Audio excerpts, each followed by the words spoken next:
Well, I figure you guys might as well ride along when I finish this farm up. I don't think we're going to hit 100 bales. We're at 94 right now, plus a little bit I got here, and I just don't think there's 5 bales worth of material here.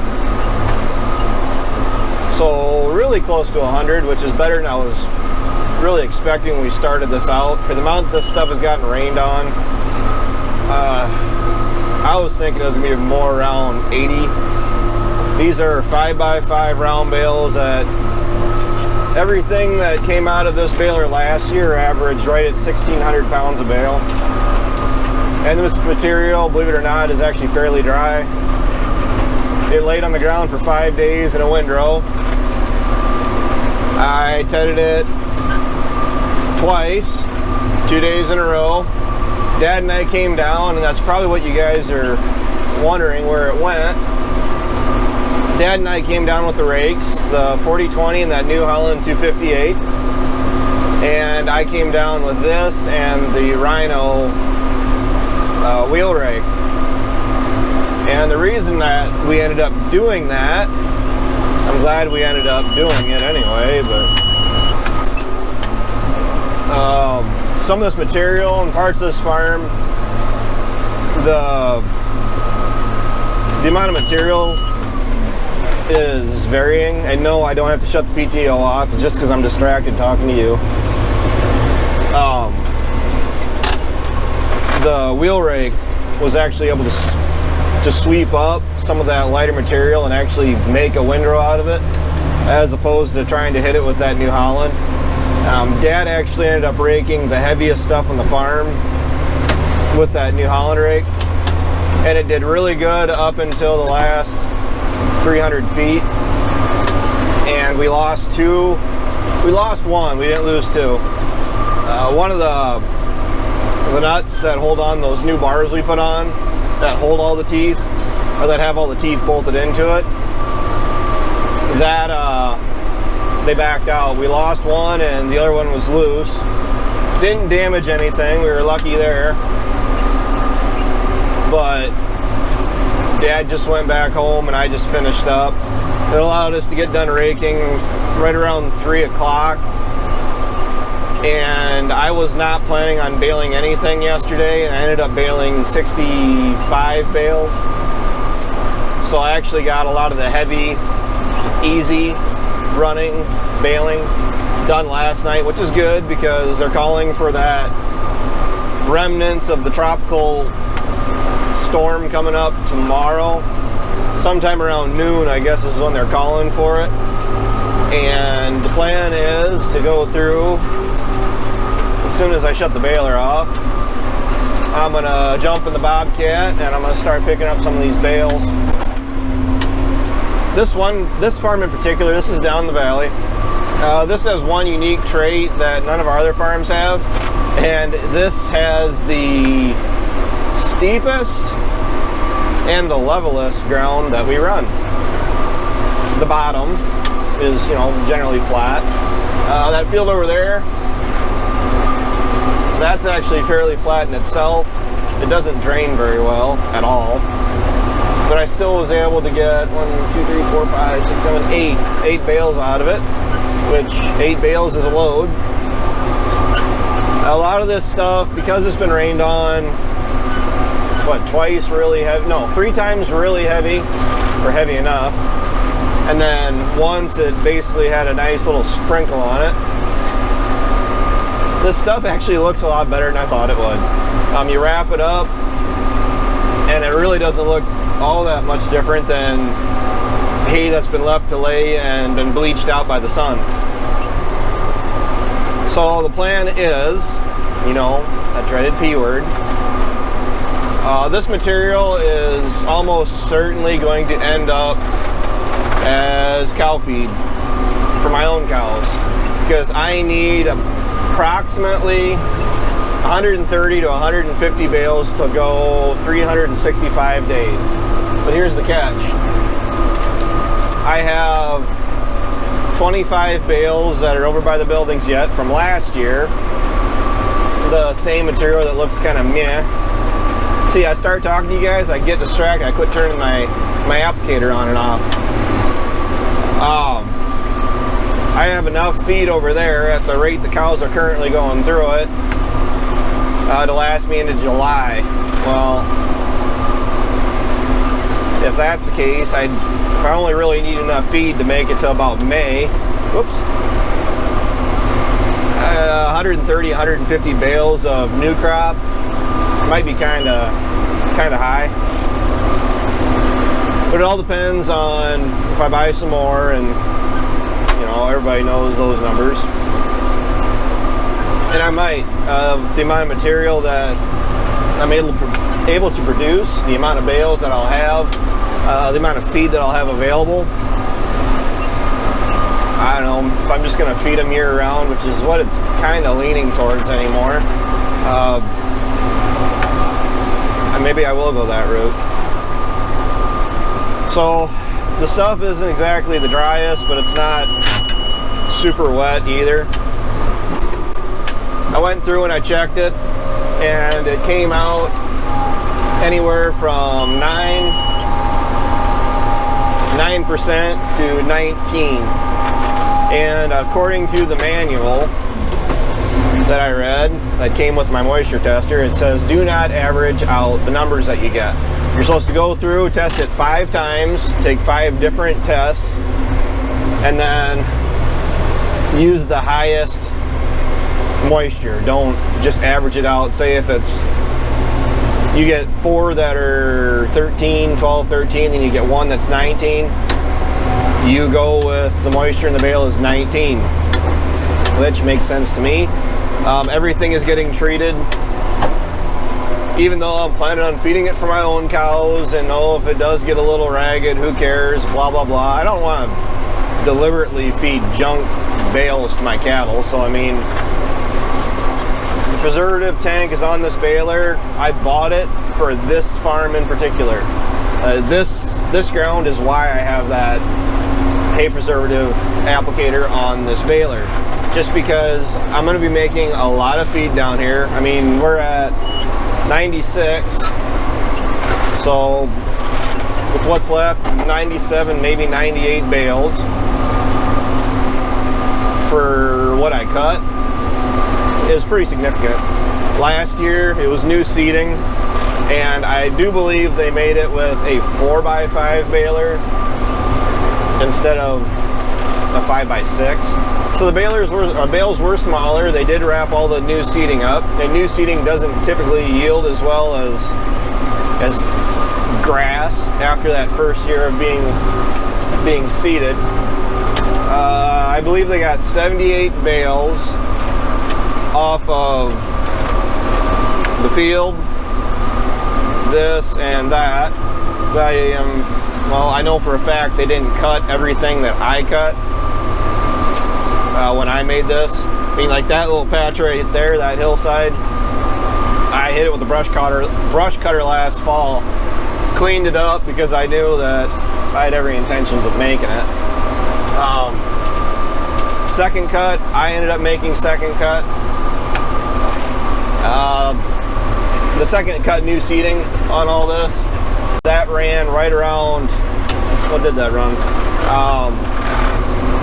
The field itself was about 66 bales. So I mean, bigger bales, more than likely heavier. Yeah, the second cut, the regrowth, actually, I'd say it's safe to say that it did yield better than first cut. As far as the baler and the applicator and how this is all working, the baler is running all right. I turned the camera on just after I had my first incident across 55 acres. That's approximately what I got cut, or what I'm baling. Some of this stuff is kind of fine, like it doesn't want to feed into the baler. And what happened was, and it's kind of annoying that it did it when I had pretty well a full bale, but I threw a bunch of fines in, and it got right in the back of the pickup, but it wasn't wanting to feed into the bale and wrap.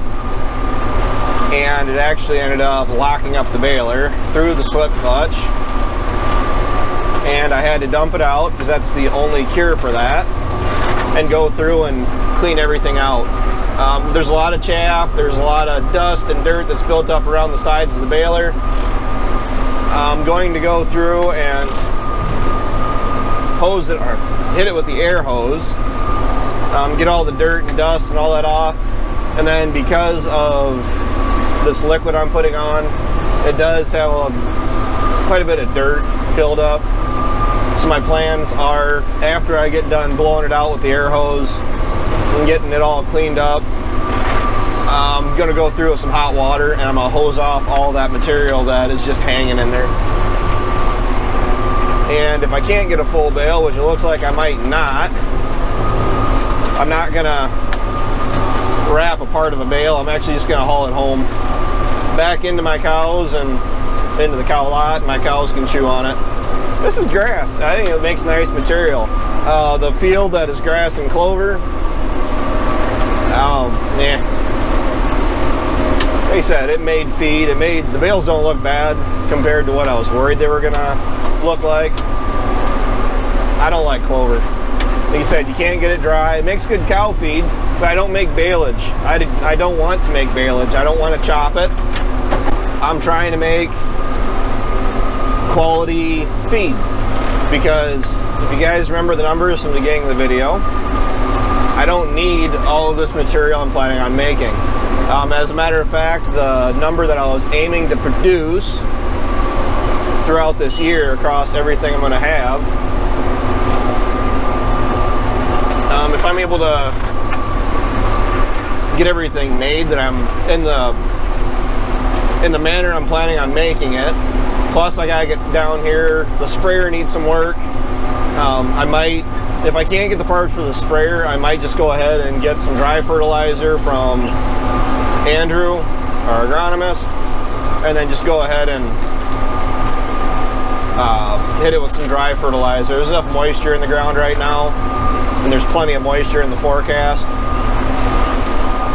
The dry fertilizer will go to work. Granted, I do have intentions of doing liquid.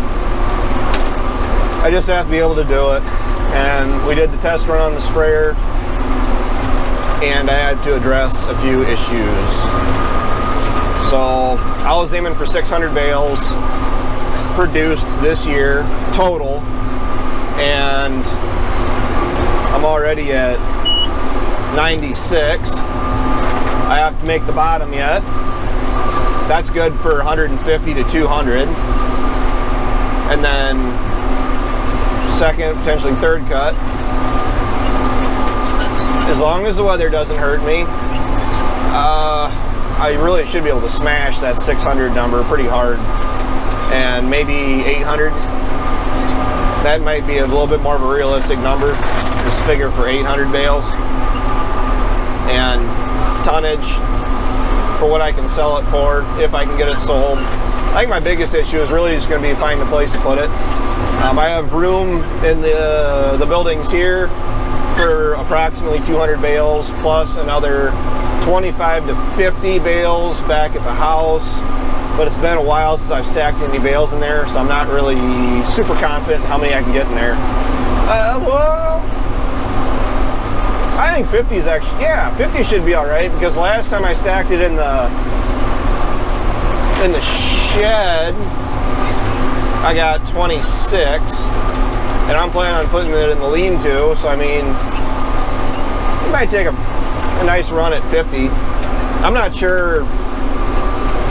I gotta get this stuff past its heating phase, because no matter how dry the stuff is, it's gonna heat, which I absolutely hate, because growing up, you never really watched it that close. I mean, growing up until a few years ago, it was always cut it, let it lay for X, Y, and Z amount of time, rake it, go out, check it, see how dry it is. Yep, that'll go. You bale it, and then you slam it in the shed, and you never looked at it again. So I think a lot of my problems are, I'm worrying about how this stuff is heating and keeping quality, because it's a marketable crop compared to what we had growing up. We fed out everything. And that's it. Actually, I'm gonna go run into that bale over there. See if I can't get just a little. I'm 2.5 inches from a full bale, which I'm probably just gonna wrap it and call it good. So We're at 97 bales. That's not bad. The bottom, yeah. I think we're all right. I really need to look at getting some tarps. Just depending on when I decide, how I decide to start moving some of this stuff out.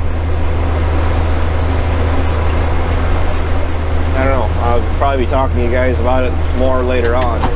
But it's 2:15. I'm a one-man band. And I have 45 bales to pick up with the skid steer. Sounds like a blast.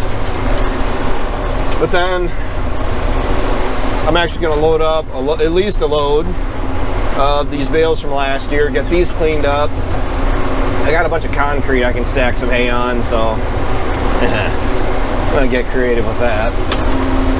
So thanks for watching, guys. Thanks for tuning in. Thanks for bouncing along in the cab with me. I will get more raking videos. We got a lot of hay to make yet. A lot. Between the New Holland rake, I got to do not much to it. I'm just going to go through and tack weld those nuts on because Dad's got them tightened down as tight as he possibly can. He had it fixed before I was even done raking yesterday, but I was, 15 minutes and I was going to be done. But I got to do some tack welding on the new bolts or nuts he put in, just because I can, and that way I know that they're not going to back out. And if I have to take the bars out, take the torch to it, because I bought a bunch of kits to rebuild those ends of those bars. Now this, we're going to get a little crazy here. Haha! This is why you put weights in the front of your tractors. You can unroll them. Haha!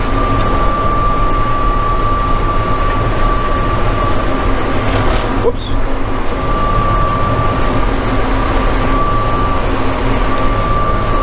Awesome. Well, now it's going to start getting squirrely on me. Close enough. That's just going to fall apart. So what I'm going to do, I'm going to wrap this one. And then the one that's left, I got the Bobcat down here. I'll unroll that. Wrap it up when I'm done. And then take it home and dump it out to the girls. People are asking for... something's not right. At least I waited to the last bale. Something's wrong with the net crap. But at least the baling's done and I gotta get back to work. So that's enough talking. Thanks for watching. Thanks for tuning in. Take care. Take it easy. Keep in touch. I'll talk to you guys later.